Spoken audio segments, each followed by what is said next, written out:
an ancient secret hidden in the mist. When Jesus arrived at the Gadarenes, 2 demon-possessed men met him by the tombs. The end is near. They were so fierce that no one dared pass that way. "Son of God," they cried out, "have you come here to torment us before the appointed time?" A short distance away, a vast herd of pigs was feeding, and the demons pleaded with Jesus, "If you cast us out, send us into the pigs." "Go," he commanded, and they came out and entered the pigs. Please. The whole herd rushed down the Anyone. steep bank into the lake and perished in the help me. waters.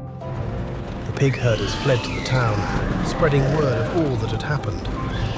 Then the entire town came out to meet Jesus, and when they saw him, they begged him to leave their region.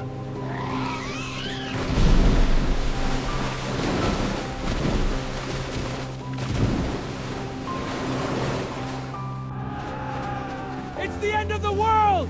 We have to run! Please, sir, have mercy on us.